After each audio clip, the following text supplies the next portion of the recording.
What's up, everybody, and welcome to a very special episode of the Under the Hood podcast today. Really excited for this one. It's been a long time coming. End of October, and that means breast cancer awareness. And who better to have sitting next to us at this table than Dr. Mia Kazanjian? I'm going to give her a brief intro, and she can add to it if I don't do it justice. But I'm going to try my best. Dominic Franchella to my right, as always. And here we go. Let's get into it. So today we have the American Board of Radiology certified Mia Kazanjian. She graduated from Brown University and was selected to the Phi Beta Kappa Honor Society her junior year. She was accepted early to the Mount Sinai School of Medicine's Humanities and Medicine program, from which she received her medical degree in 2010. She then went on to do a year of radiology training at New York Presbyterian Hospital with rotations at Memorial Sloan Kettering Cancer Center. She then spent 4 years in Palo Alto, California, at a little place called Stamford University Hospital, graduating her residency in 2015. And she's really dedicated a year at Stanford to a fellowship level training in body imaging, and she's focused on modalities in CT, ultrasound, MRI, and then she completed a full year fellowship in breast imaging at Stanford University Hospital in 2016. Currently the co-director of Stanford Health's Breast Cancer Center. Is there anything I'm leaving out? Because I feel like I tried to get through it as quickly as I could, but you have quite a rap sheet, Miss. You're good. You're good. Awesome. Thank you. Thank you so much for being here. So let's start at the top. How did you end up in the industry that you are, and particularly becoming the co-director of Stanford Health for the Breast Cancer Center? So I think my journey started with art. So I am a native New Yorker. I actually went to high school across the street from the Metropolitan Museum of Art. And so I would do my homework after school at the Met, and I would just fall in love with paintings and get lost. And my senior year of high school, I took AP Art History, and we actually just went to the Met and studied live there. And it really developed that appreciation for art, but also for observation and pattern recognition. I majored in art history at Brown, and then I've always loved medicine and the human body and been fascinated by it. I have a lot of doctors in my family, so the early program that you mentioned that I went to at Mount Sinai was actually for humanities majors, like art history. They wanted to kind of like round out the class and have different perspectives. So I got into that program, and then I went to med school, and I think was very attracted to the visual nature of radiology and pattern recognition, very much like the art that I studied. That's amazing. That is such a cool. I didn't really connect the dots fully about art and having that visual and everything that you're doing here. And while we're talking about that, I made some notes about that too, going across the street from the Met when you went to high school. Yes. Was there a particular piece that kind of stuck with you? For me, it was always the dance class. That was something from my early years that always just kind of I would stare at forever. Was there a specific piece that really spoke to you when you were going there a lot? Oh, that's a great question. There are so many pieces I know. in love with, but I would say I love early modern. So I love like Matisse, Picasso, that like Fauvism period with all the colors and the color meaning, color juxtaposition, color patterns, and maybe that's part of the pattern recognition that I developed. But that was always very like fascinating and eye-catching to me. So I found that when I got lost at the Met, I would often end up in those galleries. Number 13, is that the one that's kind of like got all the colors in it, yellow and everything else? I think it is. Yes. Matt, you can pull up a picture of it and put it on, so that you know what sounds we're great. talking Yeah. about. But that's so cool. So how does imaging really relate to kind of art in that sense? Because I'm super fascinated by it. Is it really about training and looking for the colors and the patterns and how an image comes up? I mean, is that really kind of grounded you in that? Yeah, I think so. It's an interesting question, and what I just said, because I love your question because nobody's asked me that specific question before. And I haven't answered about the color before because, in radiology, our images generally are in black and white and gray. But so I guess now my palette has changed from the fauvisme, which means wild beasts in French, uh, from all the colors to now like the black, the white, and the shades of gray. But it's all about contrast. And so, yes, it's all about pattern recognition. I read breast and body imaging. I did training in both. I focus most of my time on breast. But my eye is really trained to pick out, contrast, so like differences in shades of black and white. And when I'm looking at a mammogram, I'm looking for example, for calcifications, which are bright white dots. I'm looking for masses, which show up as white on a mammogram, distortions, which can look like stars, kind of with lines radiating to a point, and asymmetries, which are kind of like brushstroke patches of tissue that also show up as white. And I think the challenge of reading mammograms is really that, imagine breast tissue itself is white, but cancer is also white.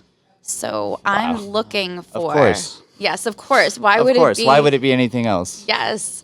I say finding a cancer is kind of like, where's Waldo, but in black and white. And you're like, but so it makes it, I do think that having that kind of, for me, I think the training in art really benefited my eyes because I'm often looking for those like subtle wisps because I want to find cancers when they're like a millimeter in size. Like I don't want to find a cancer when it's big. My role isn't as important or as helpful. You want to find it when it's tiny. So I always feel like I'm pushing myself to get better and better, and I want to find smaller and smaller, and that's what my team and I have been doing, which is really rewarding. That's amazing. So it kind of is like needle in a haystack almost because I would assume now, and this is what I'm going to ask you next about, as far as technology goes, is the technology getting better? And I can compare it to something that we're actually putting into the dealership where we're actually able to scan vehicles when they come in for damage and things like that. And there's an AI that will tell you every little scratch,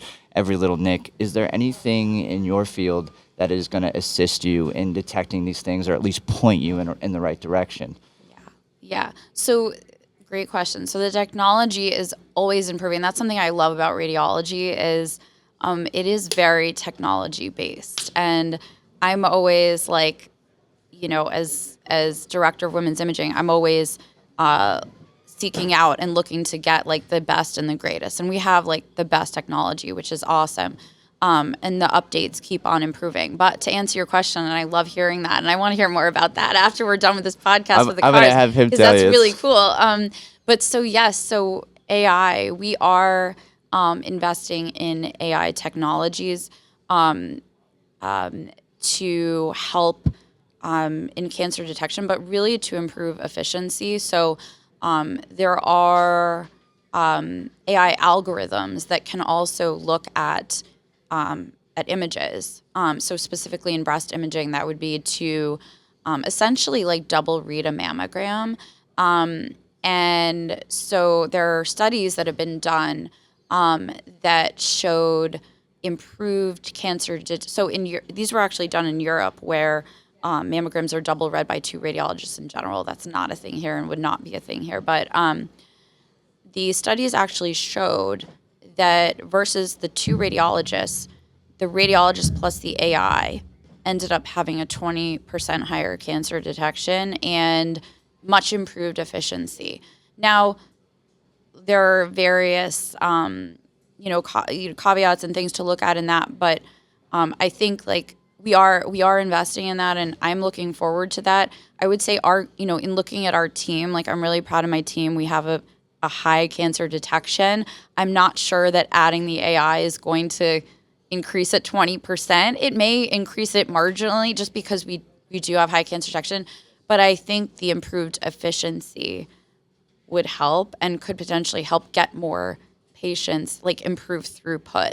And that's something that I think will be really important. So yeah, I'm hoping to have that, in state within the next year. Wow. So it's nice to know at least they are advancing, because I feel like AI is taking over, and it's something that Dom and I talk about all the time. Is AI really can be a powerful tool that you can use to really benefit? And I, I guess the other question is really, do you see things on a daily basis that you've never seen before? Are you seeing cancer take new shapes, new sizes, new places, or has it relatively been consistent for your entire career? So I would say that the cancers in general follow these patterns or themes of looking like those little white dots of microcalcs, of looking like those 3D shaped balls or masses, of looking like the brush strokes, asymmetries, and the lines radiating to the point distortions. I would say as technology improves, as we challenge ourselves more to find even smaller cancers, we are finding cancers smaller, which is great. Unfortunately, I've seen cancer go to all places at all points in my career. So I wouldn't say I have seen it go to new places. But what I will say is, and we were talking about this before we started on the podcast, is I've seen boots on the ground as a breast radiologist more and more cancers in young women. And that is definitely jarring. Like, let's rewind 10 years to when I was in Palo Alto at Stanford. I would see a 30-something-year-old with breast cancer once in a while, but usually that person would have a known BRCA mutation, would be screened with MRI. You would pick it up on an MRI. It was, again, once in a while, you'd see several because you're at Stanford, it's a busy place. But now let's come to the present. It's 10 years later. We're in Fairfield County. And I tell you, 30 somethings, like my generation, the millennials, sometimes even in the 20s, we're just seeing on a regular basis. And the difference from what I saw in California is like not all these women have a BRCA mutation or a known family history. They're coming in, they're feeling something, they're below the screening pool. And so I would say a little bit of a twist to answering your question, but that the age group is changing. Yeah, that's super fascinating, and I feel like it's coming across the board too. Like even my doctor had me get I'm 33, and my doctor had me do a colonoscopy. Henry Beecher, shout out Beecher, great Oh, guy. we love Beecher. Yeah, Duke. yeah, Duke. yeah. We call him Duke. You call The him. best. I call Love him. Duke. I call him a lumberjack sometimes. When he's got the full beard, rocking and rolling Oh my out God. there, and his plaid shirt Yes. underneath. But We love him. He works down the hall from me. So Does we're he on really? the same floor. Yeah. oh yeah, yeah. No, I'm so happy to hear that. he's the man, and yeah. I mean, it was actually like nothing serious, but he was just like, listen, you never know until you look. And I think that's what he really instilled in me and kind of changed my way of thinking, because I never was thinking about even considering colonoscopy for having some gastro, issues. And yeah, thankfully everything was good. But he's like, don't you feel better now? And if there was something, we could get there early. So I think really pushing the message of it's never too early, especially if you have history. And most people don't even know they have the history. So Right. you were talking a little bit more about a way to test for that and screen for that. Yes. Yeah. Do you want to go back into that and share I with people? would And we love can. to. Yeah. So our society, as radiologists, the American College of Radiology, actually recommends that all women, have a risk assessment for breast cancer by the age of 25. And I believe in that very much. I think it's crucial. I don't think it's being done very often across the board in my own discussions with friends and doctors and patients. And I think that's probably because it's a recommendation of our radiology society that perhaps hasn't taken root in other physicians' language, right? Like it's not like every society says that. However, why is that important? Because a risk assessment, for example, the Tyrer-Cuzick risk assessment, which is widely available online, will do a comprehensive evaluation of an individual woman's risk panel. So it'll ask all things. When did that woman start menstruating? What is her family history? Does she have a mom? We don't like it when, it's very close first degree relatives. Does mom have breast cancer? Does a sister have breast cancer? What has this woman ever had a breast biopsy? Has she had children? So there are a lot of factors that go into it, and then it comes out with a number. And if that woman has 20% or greater lifetime risk of developing breast cancer, she can start screening earlier than what a lot of the societies recommend as an average risk starting age of 40. She can start screening typically by 30 with mammograms, sometimes by 25 with MRIs. But so, we want to capture those women that are at higher risk so that we can do these evaluations sooner. Because again, you want to catch a cancer when it's tiny. That's when it's the best treated. That's when, for early localized breast cancers, like 5-year survival is like 99%. So we know those women who really are at high risk. And yes, several of those do include women with genetic mutations like BRCA, although there are other genetic mutations that can occur and put women at a higher risk. So I think that risk assessment is a big key, and I do a lot of outreach, social media, talking to people to really, push that, because that's the piece that's not as well known. And how about like people who are worried about insurance and getting those things covered at an earlier age? I got super lucky. They're like colonoscopy 33.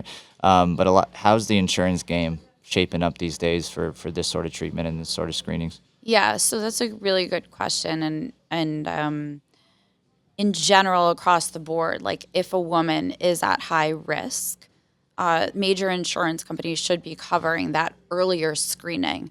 Again, with mammograms, typically by 30, and then MRIs, sometimes even earlier than that.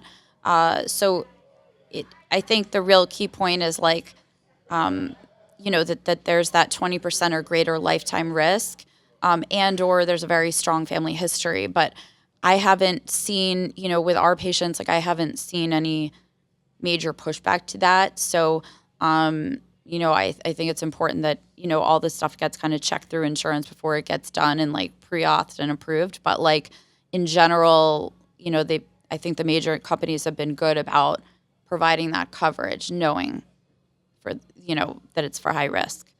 Yeah, and Dom actually like brought up a good question to me yesterday. I think he should definitely ask it about just the numbers going up. So before I get into any questions, one, we have to thank you for taking the time because we know that you're extremely busy. And just talking to you for about 10 minutes before this and 10 or 15 minutes here, the amount of information that you have that would benefit women enormously is amazing. I'm just like a sponge. But I do have a question before we get into this. So you talked about a much higher incidence that you see among younger women. Here's a question I have. In our society today, there are a lot of women that like to get breast enhancements or implants. Is there any correlation of research that shows that adds to the risk of cancer or not? That's a really good question. So I, in our practice, I would say a couple things. I haven't seen in our practice a correlation between breast implants and like implants in themselves causing like a higher risk of breast cancer. I will say that having, breast implants does necessitate double the mammography views. And that's an important thing to know about. Mammograms in general are, they're low dose radiation. I don't want to alarm anybody. An average mammogram is like 8 weeks of background radiation. But good piece of information to know, you have to have extra views. Why do you have to have extra views? Because if you have an implant in there, imagine, like particularly if it's a silicone implant, which is denser than saline, which is just basically like water, that silicone implant is going to be white. You remember we talked about earlier how breast tissue is white, cancer is white. So now let's add a third element, right? Let's add like, a bag, as it were, in there. So we're going to take those pictures with that bag in there. But then that bag is going to be in the way. That's pushing all the breast, right? It's pushing all the breast tissue around it. I can't see any breast tissue. So what do we have to do? The mammography tech has to has to pull off the breast tissue off that bag and then push the bag back, right? And then compress that and then do 3D images. So, okay. So what am I getting at here too? Across the board, that breast tissue is never really as much compressed as I would love it to be. Sometimes you're missing a slip of it in the back. It limits our views, is the long and short of it. So I would say that it's harder to, it can be harder to detect in breasts that have enhancements. It's not that we can't do it. If a woman has dense breast tissue, we often pair it with ultrasounds. We have another look. But I would say it makes it harder. As for research, I would have to look to see kind of the most recent of it, but I wouldn't say I've seen like a higher rate of breast cancer in those women. There is, and this is sort of an aside, but something to kind of know about, for certain women who had silicone breast implants, there's a very rare anaplastic large cell lymphoma that can occur with that. Again, very rare, but something to know about. I've seen a handful of cases of it in very specific circumstances with specific surgical techniques and cleaning solutions. But we see women with all sorts of prior surgeries, with all sorts of enhancements, and we can still detect. It just makes our jobs a little bit harder. Yeah. So one of the things you really got into too is detection, and obviously I didn't know this until you talked about how tissue is white and cancer is white. Yeah, I would love to show a picture of that. I'm happy. Yeah, I we're can going to have send to you a share picture. that. Yes. We'll put one up. Oh, absolutely. I can show you a really good one to put up. Yes. I mean, Stamford Health is fortunate to have someone like you that is so thorough. But here's my question, just listening to that. Obviously, there's a lot of places in the United States that might not be so advanced or have great doctors like you. So I would imagine that when you talked about white and white, there is somewhat of cancer not being diagnosed because they're not looking as thoroughly as maybe you or someone else does. Well, I would say more and more, and thank you for saying that. I have a great team of We're doctors. Yes. Stanford thank Health you, is so yes. fortunate to have you. Oh, thank you. That's very Seriously. kind. I have a great team of people, and I'm very, very happy to be working here with them. So yeah, I would say, look, there is definitely, just across the U.S., like just to your point, different institutions will have different capabilities. We'll have invested in different technologies. Maybe certain areas will not have as many doctors as others, or as many, centers, right, that can really offer certain accreditations. Like, to give an example, we have something called CBIC, a Comprehensive Breast Imaging Center from the American College of Radiology, which is like a higher accreditation, which looks at everything and says, like, we strive for imaging excellence. Like, we meet very rigorous standards in order to have that. Because, like, you gotta keep going for the top. Like, and you gotta keep improving. You gotta keep doing that. Now, not every place is going to be able to have that. But I do think with more and more, I would say, investments, the 3D technology really helps, okay? So there are still practices that only have 2D. What do I mean by that? A 2D mammogram is basically, think about like somebody taking a picture, taking a Polaroid, right? And then think about somebody filming a movie. Okay, the 3D is like a movie. All those things I mentioned, the masses, the distortions, the asymmetries, the calcs, I can see those much better if I have the movie rather than now more and more places are picking up on 3D. We've been fortunate to have it for a while. I think that 3D can help.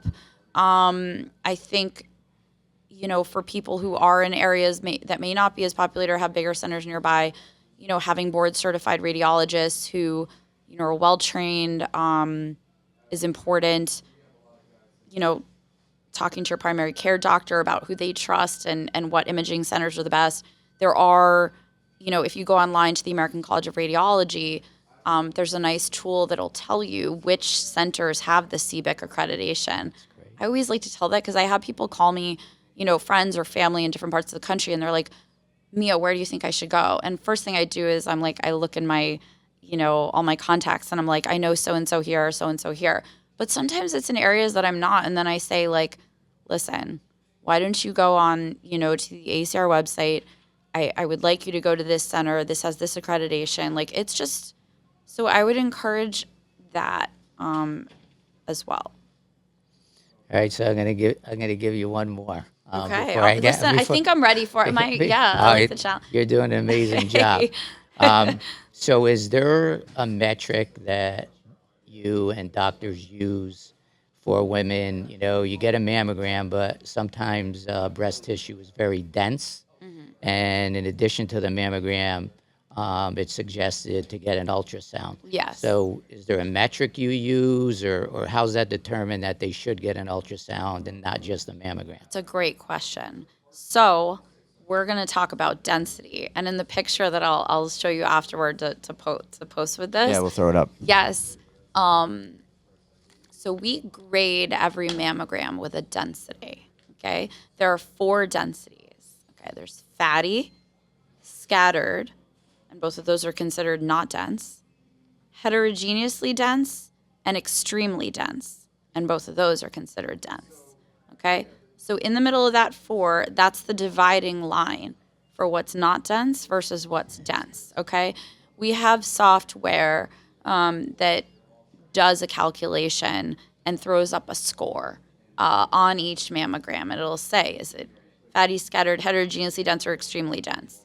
Doesn't matter as much as if it's fatty or scattered, because you get that middle line is the dividing line. So the people who are not dense, ultrasound hasn't really been shown to be that helpful in enhancing detection. But for the people who are dense, again, I'm looking for white on the mammogram. It just helps us out a little bit. That ultrasound is basically, think of it as like a different way to look at the tissue. You're putting on a different pair of glasses. It's like a different pathology stain. You're looking with sound waves, which is ultrasound, instead of X-rays, which is mammogram. And so it's a different way to penetrate the tissue and to look at the tissue. The ultrasound's radiation free, but it definitely increases detection in those dense breasts. So now sometimes I also look and I also give my own density assessment. Most of the time I agree with the Volpara, which is what the automated density is, but sometimes I'm like, you know what? I think there are some dense pockets here, and Volpara called it scattered. I'm going to call it heterogeneously dense because, the machine isn't always 100%, something that I agree with. New York does a fair amount too, but I would say, I guess Connecticut's like the pioneer in it. It's pretty awesome. You also did tell me something off air about Connecticut as far as incidence of breast cancer. So can you share that with the audience? Yes. And just to kind of tell back to my prior comments about early onset. I was mentioning we've been seeing more and more cancers, particularly in like 30s, the 30s age range. Connecticut has the highest incident of early onset breast cancer in the country, meaning like below 50, so like 30s and 40s. It has a 43% higher rate of early onset breast cancer than Wyoming. which is the lowest incident of early onset breast cancer. So there is something happening in Connecticut and the tri-state area. Now, just to make clear, kind of, I'm not saying that most of my patients are 30 something. Still, most of the patients are like in the 50s, 60s age range. However, the rise in the incidence in the younger age group is what is really jarring. And I'll give you another stat that I read recently out of JAMA. From 2000 to 2016, the breast cancers in women 20 to 49 years old in the U.S. were increasing at a rate of 0.24% per year. Okay, 0.24% per year. Low. Right. Starting in 2017 through the present, those same women, 20 to 49 U.S., the rate of increase per year was 3.8%. So something happened, something changed. Wow. Okay. Similar. I'm big on research, numbers, statistics, looking at all these like evidence-based journals. American Cancer Society looking at data from 2012 to 2021. Okay, looking at 50 and over, and then below 50. So that doesn't stratify it by that like 2016, 2017 mark, but just across that 2012 to 2021. Overall, in the U.S., 1% increase of breast cancer per year, okay? But over 50 was 0.7% increase per year. Under 50 was 1.4% increase per year. So you see that even though most of the people we still see, again, are the kind of postmenopausal age group, there's really the rise in the younger group. So you led me into the question you wanted me to ask, and I asked you about 10. But over the last 3 years, age taken out, breast cancer incidence on the rise or decline?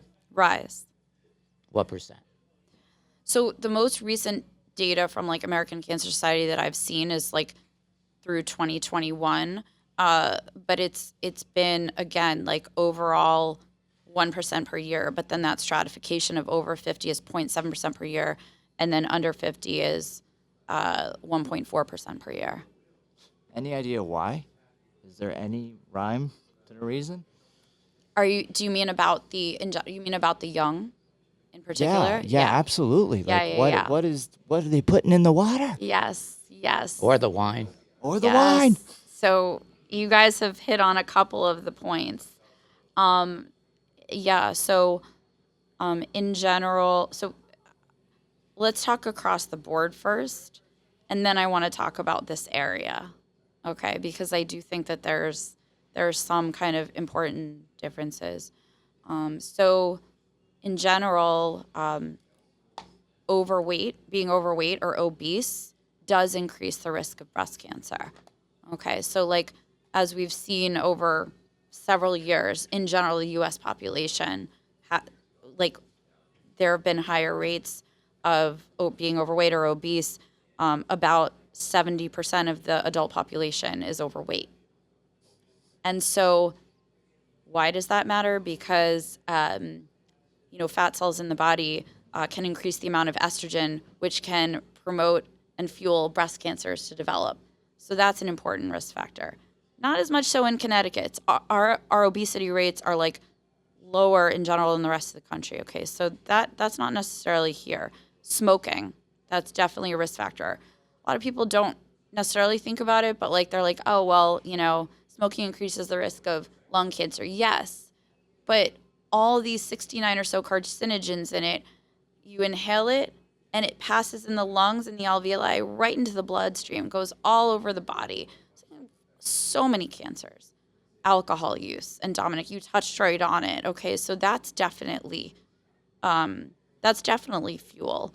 And I always, these numbers are not, this is how I like to think of it, but any amount of alcohol in terms of cancer risk is not safe. So about per one drink of alcohol, about a 10% increase of breast cancer. 2 drinks of alcohol, about 20%. You're Those talking are, about an average a day. yeah, I'm talking about, sorry, on average a day. And now, why is that important? Because having more alcohol can also lead to increased estrogen in the body. We're getting on a theme here. More estrogen, more risk of breast cancer. So alcohol. And so I mentioned obesity, not necessarily in this state. However, Connecticut does have higher alcohol use in general compared to the rest of the country. And more young women do binge drinking in recent studies. So that is important, okay? Because there's another piece that I want to throw in here before I finish up the rest of the risk factors, which is that there are windows of susceptibility, this concept of windows of susceptibility, where risk factors can affect women more profoundly at certain points in their lives, not just any point. In utero, during puberty, and during pregnancy. Those are considered some important ones. So if you're hitting certain risk factors onto women at those points, that can be significant. A sedentary lifestyle, that's not good. That can promote obesity, right? So a lot of these factors fall in line. So we like women to be kind of up and on the go. And then, environmental things. Yeah, you know what? Could there be something in the water or the air or in the food that we eat or in the skin? The skin is the biggest organ in our body. Biggest organ. I remember growing up, I'll tell you a quick story. My mom, I remember my friends in high school would be like buying all these fancy like new creams and stuff because their moms were wearing it. And I went home and I said, Ma, I want to go, let's go to Zittimer Pharmacy in the city. Let's go buy this cream. She goes, no, you don't know what's in that. That's going to get absorbed. Like, and you don't know, why do you need that? Like, and it smells like you could have she's like, you don't need to put that all over your body. If you have some dry hands over the winter, put some Vaseline on it. And, it's interesting because what was that? Like, 20 years ago or whatever, like I listened to her, but like, you're seeing all this stuff now about certain endocrine disruptors in products that we put in and on our bodies. Yeah, I do think that matters, and studies are still underway. But I think what we consume is what we are. And then the last thing I would say is like poor diet can definitely affect it. So, I encourage people to eat like a plant-based diet, lots of fruits and vegetables, whole grains.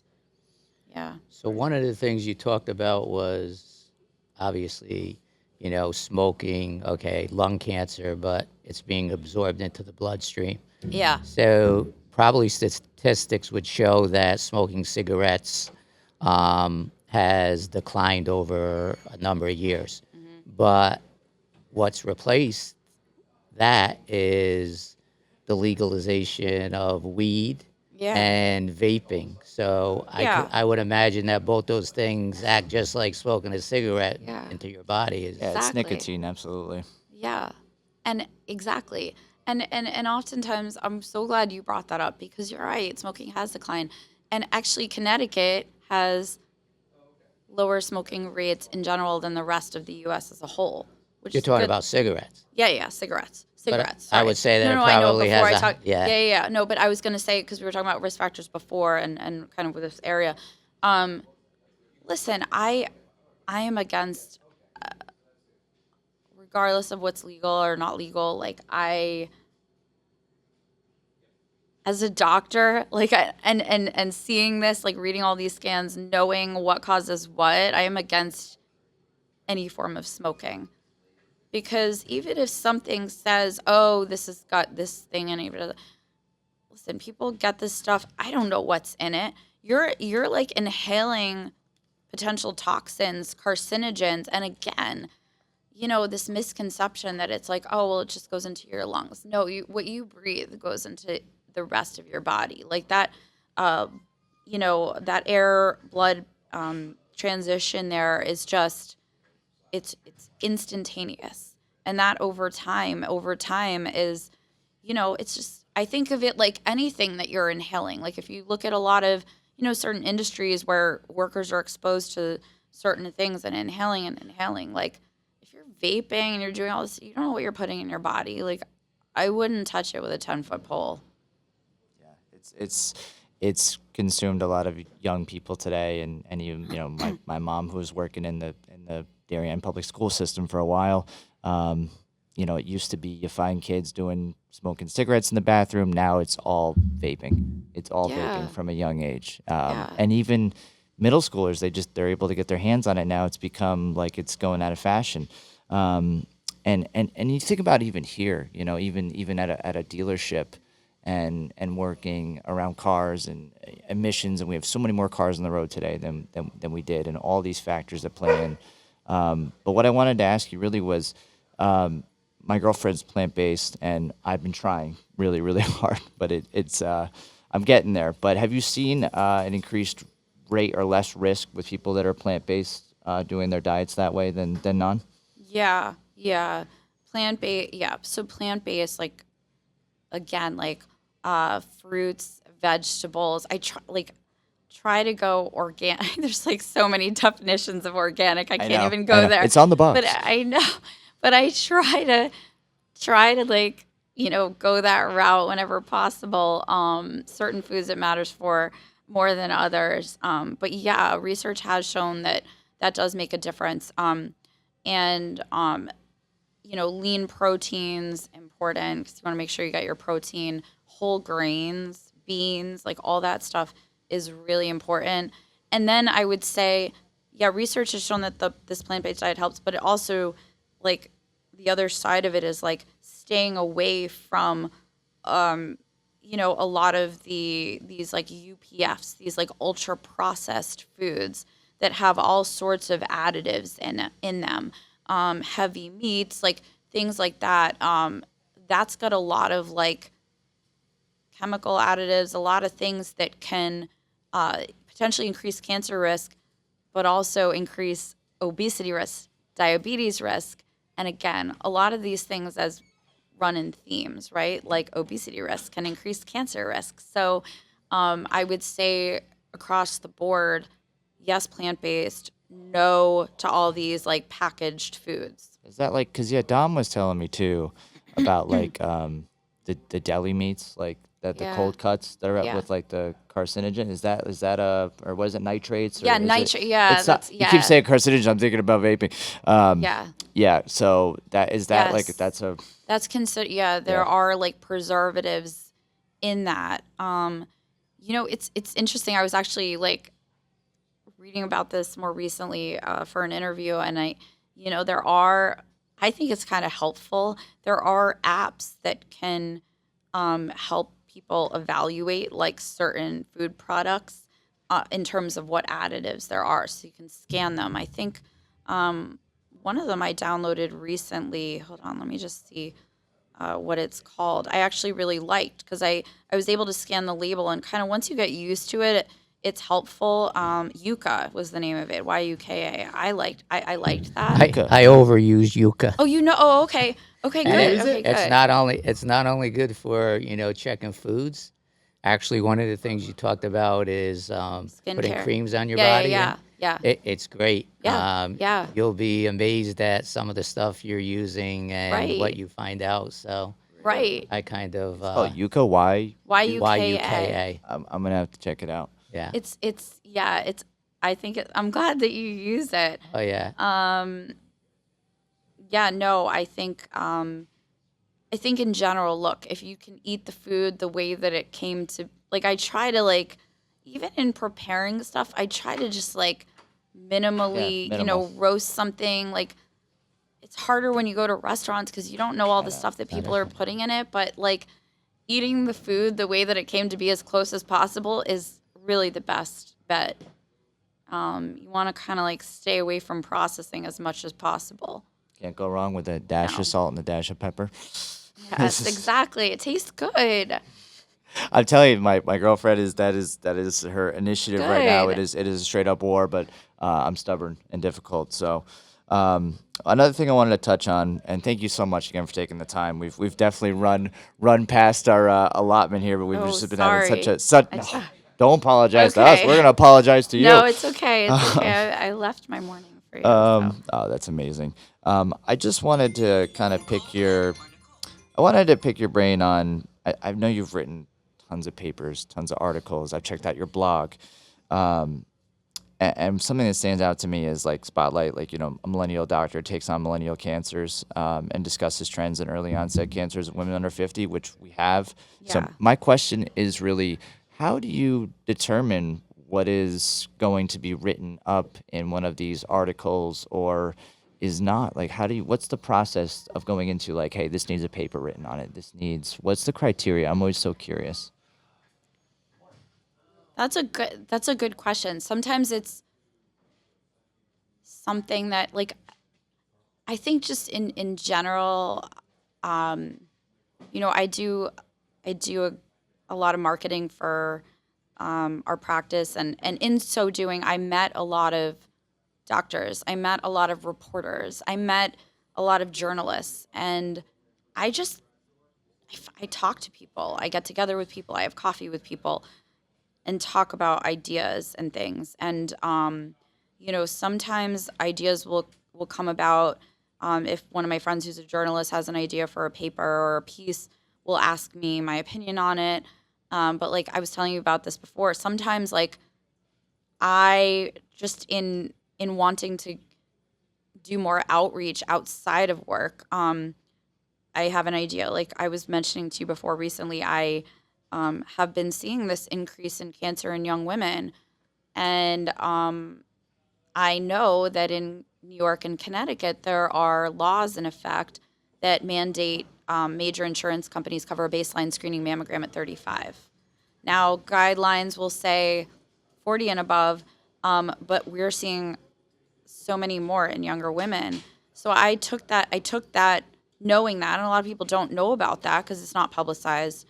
I took one of our patients who was 30, and I called up one of my friends who's a reporter at CBS New York, and I was like, hey, can we do a story on this? Because I really want to, like, I want more people to know about this, to at least have the option of knowing about it. And so we got together, and over several months, we put together this piece. And, our patient who we diagnosed, she was 30 years old at the time of diagnosis, came on and told her story. And then we talked about the laws. I got my imaging on TV. The reporter who turned 35 got her imaging on TV. And it was just like, it was a cool thing. But I think a lot of it comes out of like, I read a lot and I talk a lot and I listen a lot and I get together with people who I like and respect. And like, I think ideas kind of come organically. And I really like, I love the patients I see, and I am so proud to like be able to take care of them. I also really like having a little bit more of an outreach and like doing stuff on Instagram and doing things that'll just reach, especially the younger population, and kind of counter a lot of the misinformation that you're seeing online. So I find that very like fun and rewarding, and it's just like it's a different like lens and it's a different way to kind of help. It is super, super cool, by the way. Like after just like doing a deep dive on you and looking at your bio and everything else, I never expected to see you posting, everything that you post. It just really goes to speak to a lot about your character and who you are. And I'm sure you connect with so many young women on so many levels, which is so important. And how about for men as far as breast cancer? I think we associate it so much with just women, right? It's a woman issue. It's like, that, but actually it's not. It's not. It's definitely not. We see a fair number of men. It's, and I'm so glad you asked the question because we see so many men, and I think an important point is that most of the men that we see come in because they feel something. It's kind of like the young women that we see that come in that are out of the screening pool and haven't taken a risk assessment or whatever. They feel something, and at that point, the cancer's bigger. Those cancers can be harder to treat. I think knowing and having the awareness that breast cancer does happen in men, it's less common, because mainly because men don't have as much estrogen as women have. It affects about 1 in 800 men, whereas breast cancer in women is 1 in 8.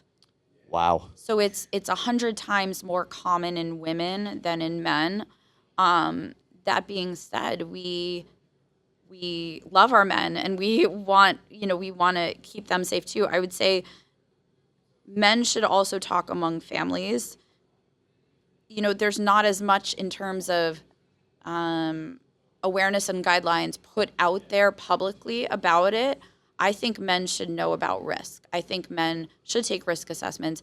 I think men should talk with their families about, particularly if a man has a mom who has breast cancer or a father who has breast cancer. That's a big deal, because most men who have breast cancer, a lot of them have genetic mutations. Those men should know about that, because I think men at higher risk should also have a screening mammogram. We don't see that many who come in to do that. Why is that? Probably because, it is in our American College of Radiology guidelines that men at higher risk should consider having a screening mammogram. But I bet a lot of men, a lot of doctors, a lot of just don't think about that as much, because you're right. In the media, it's very much a women's thing. But I would say, men, talk to your doctor about your risk factors. Definitely consider getting screened if you're determined to be at high risk. Yeah. So you heard it, guys. You're not out of this. Get in the game. Yeah.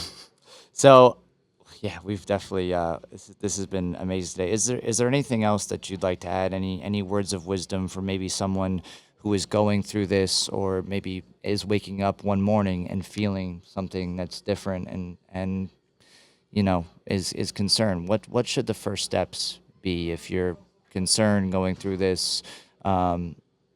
What's kind of some words of wisdom that you want to leave with people today? So I'm glad you said wake up and feel something, because I'm a big proponent of self-breast exams. Not every society still touts it, but that doesn't mean that it's not useful. I have so many women who come in and they feel their own breast cancers, especially these young ones. Oh, wow. So that's how they present. So every month I'm get a breast exam. Look, I would say, call your doctor, ask about whether, if you can't get in for an appointment right away, make a phone call. Oftentimes that involves imaging. Okay. So, get the imaging done. A lot of the times when someone feels something, it doesn't mean that it's a cancer. It could be a cyst. Most of the lesions we see in women are cysts or benign lesions like fibroadenomas. But definitely important if there's a change to get it checked out. I would say for the women who have, I'm someone who, I find cancers, I biopsy them, and then I'm the one who breaks the bad news. And what I always do is, there's always hope, and I always give that woman hope, whatever it is. If the cancer's tiny, that's great. That's easy for me. I'm well, it's tiny. It hasn't done anything. It's going to be great. Even if it's bigger, if it hasn't gone to the nodes, I'm look, it hasn't gone to the nodes. If it has gone to the nodes, I'm going to find something about it. Maybe it's a lower grade or something. People need hope, and there is always hope. And so hanging on to that, we set you get on a good team, you get the right doctors, you get where you're comfortable, you get your support system in place. That's essential. I'm glad you said that, because my family, there's definitely cancer in it, and I've talked to some of my family members about the feeling of that, and they describe it as looking up at Mount Everest and having no gear to climb whatsoever, with no support. So I think that's a really big thing, and you have an incredible bedside manner. So I love the angle of hey, there's always a space where we can fight this thing. There's always an angle, and if there isn't, I'll find one. Yes. Yeah, you have to find one, because you can't, and that's a really interesting analogy. I think that, you know, we want to live, we want to move on, and you find your people, you find your network, you find that gear, and there are people along the way that can really help you. We do our best to be there, and I really, I want to see people succeed and kind of just, if they have breast cancer, like look at it as just it, it came and went, and just get through it and keep on living and being healthy and happy. And that's probably the most rewarding thing about being a doctor, is like thinking that you can make that difference to somebody. That's the most meaningful. It is super selfless too. I mean, think of all the stress you probably go through on behalf of your patients, just trying to do that. And I'm being told to wrap. So one other thing I want to touch on is, do you get a lot of people coming in real quick just from like out of state to visit Stamford Health? Are you seeing an increase in people coming in from other places that are not in the metropolitan area? I would say like most of the patients that come from out of state are like from New York, maybe from like Rhode Island, who haven't, or who used to live here, and then we have snowbirds from Florida. I would say that's mostly what it is, but a lot of us like trained or are from New York City, so like we also like the doctors and stuff like have ties to the area. So I would say it's mostly that, but we, our main population is like our Fairfield County people. So yeah. Well, I was really asking that because if there was a huge influx, I can see why now after sitting and talking to you. Oh, that's very kind of you. Today. So I appreciate it, Dom. This is an amazing podcast, and I hope everybody learns Hold on, something. before we sign off, Yeah. we have to promote. So this is Stanford's Health's big month for breast cancer awareness. They call it Paint the Town Pink. So here at our dealership, every vehicle we sell this month, we donate $50. But more importantly, either donate straight to Stamford Health, or you could, if you're here, donate and we'll pass it along. But we are so fortunate, Stamford Health, this community, to not only have a doctor as bright as you, but more importantly, how much you care shows. So we want to thank you so much, and the knowledge that you gave in this podcast is amazing. Thank you. I wanted to say thank you so much for all of your support to the institution, but also just the community at large. And I'm really I'm honored to be here, and I'm always happy to share whatever I can to help. And yeah, you guys are magnificent, and it's a pleasure to be here. Well, doctor, it sounds like we need a follow-up appointment. So, Yes. Anytime. and the headphones went. So, guys, like, comment, subscribe. Make sure you support Stanford Health. Check it out. Mia, awesome. Dom, thank you. And we'll see you in the next one.